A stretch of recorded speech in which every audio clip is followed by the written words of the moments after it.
Hi everybody, it's me again. I'm back.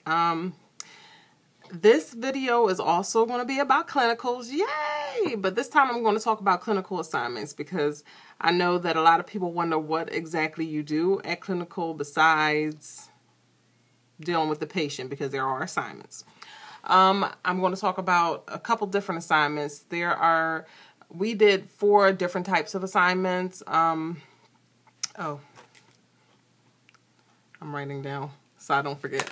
So we did 4 different types of assignments, and I kind of want to just give you guys an overview of what those are so that you know exactly what kind of things to expect. Not that every nursing school is going to be the same. From my last video, I was talking about kind of what is like the first day that you go on to clinicals.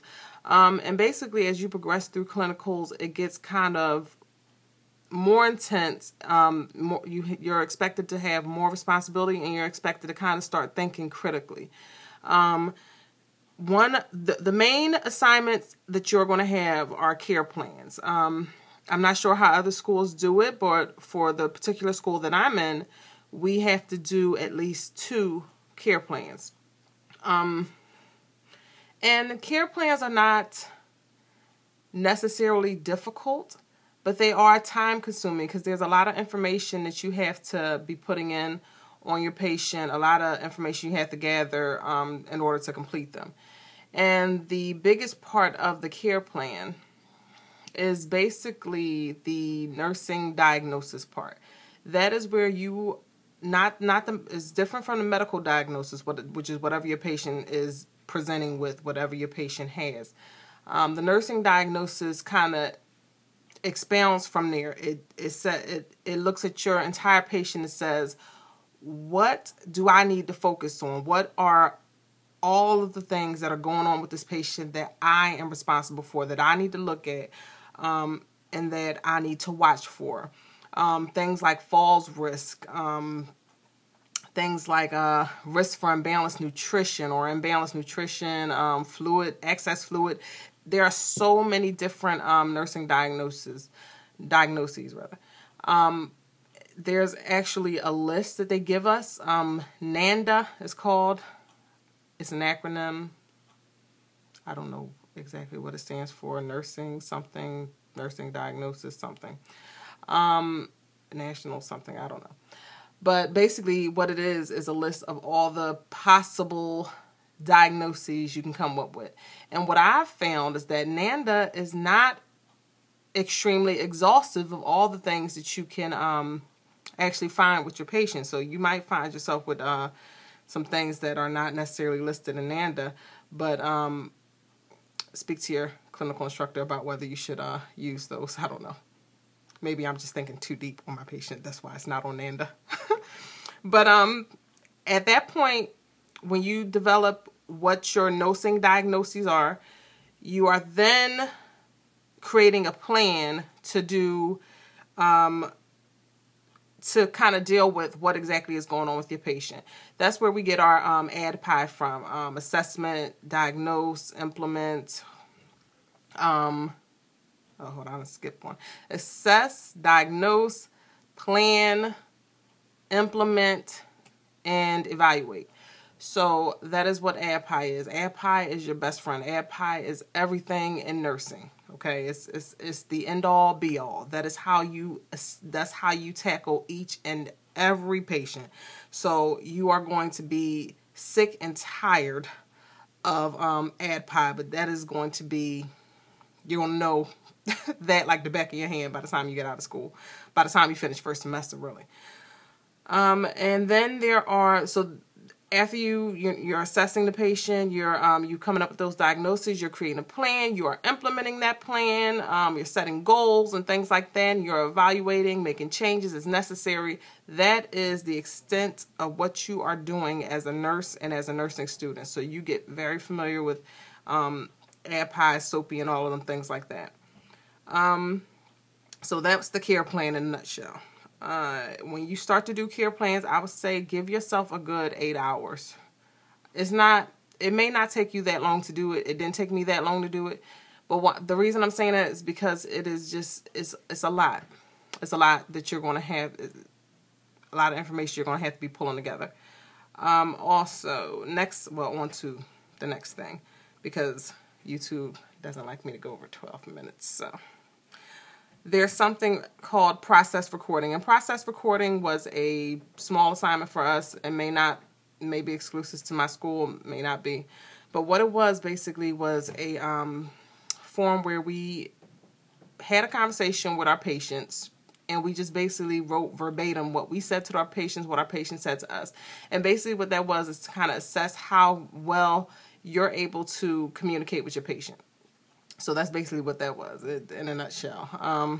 And there was points on there for you to actually kind of go along, kind of assess what you were thinking. Like when your patient says something like, oh, I'm really stressed out, or, you know, this is really bothering me, or something along those lines, anything, whatever your patient says, what you thought it meant, what your response was to it, what you hope to gain by your response. So it's really detailed, and it's really good because you get a chance to see how well you communicate with your patients. We also had something called a teaching plan, which is kind of like process recording, except that you are choosing a specific subject out of the many, usually, that you want to teach your patient about. Discharge planning, new diet, anything. So you choose something, you teach them about it, and they ask you all kinds of questions about the patient's competency, what were the best methods of teaching your patient, which you'll learn. And that's basically the teaching plan. It's not too deep. And then we had an OR assignment. OR was fun. I don't want to be an OR nurse, I decided, but OR was fun. You get to go in, and depending on what type of OR you're in, you get to see, you're always going to get to see a procedure, but the type of procedure, you know. I happen to be in a same-day surgery center where where the surgeries weren't that crazy, like no one was getting their abdomen cut open. Bow, bow. I know, I want to see something to make me faint, but I saw a rhinoplasty. It was pretty neat. It was pretty neat. It's very strange, well, very, very cool, I should say, to see how the nurses and doctors, anesthesiologists, surgeons, how they all kind of function together. Because usually on the floor, you're there, your patient, you see the doctor, you see the OTPTs and surgeon and all that stuff. They all come down, but they don't come down at the same time, so they're not usually like in direct contact with each other like that. So it was really weird, really neat to see how they all function together in the same room without killing each other. It was great. The scrub nurse and the circulating nurse, I observed them, and their jobs are really interesting, really detailed. The only thing that I don't like about it is I don't feel like sitting nowhere for 4 hours with one patient staring. No. I need action. And maybe it's just the type of OR that I was in. Like I said, it was same-day surgery, so it's not too much jumping off. But no.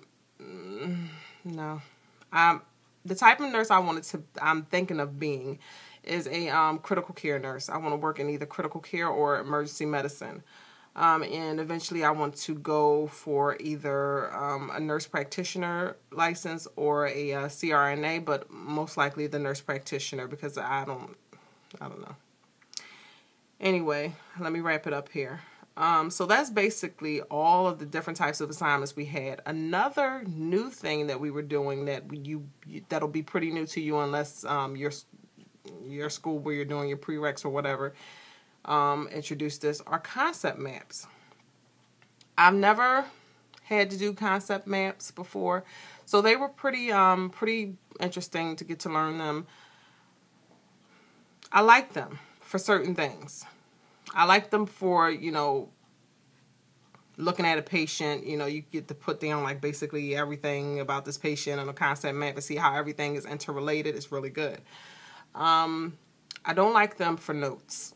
Some people use them for notes. You know, they'll put their pathoanatomy and pharmacology all on the same page, which I do, but not in concept map form. It takes too much time.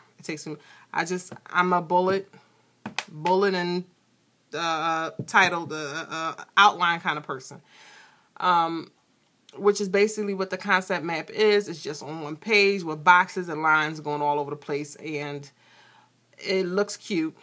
You know, you can use all kind of colors, but I can do the same thing with my notes and save time. And then I also have OCD, undiagnosed. But I'm really particular about things. So if I start writing this concept map out and then it starts to look crazy, I don't care how far I've gotten into it, drawing, coloring. No, I had to start over, and that's a waste of my time. Anyway, guys, I hope you got information from this video. I feel like I've been rambling, but that is the gist of what's going on in your clinical assignment, with clinical assignments. Besides the fact, like I said, that you are expected to really be just gaining more experience is really about, or gaining more confidence in what you're doing. It's really just about learning to think critically, and add pi. That is pretty much the gist of your assignments at that point. My next video is going to be coming out pretty soon. I'll be talking about basically how you're progressing through clinical. So I have about 2 seconds, so I'm getting off of here because I refuse to make this video again. Bye, guys.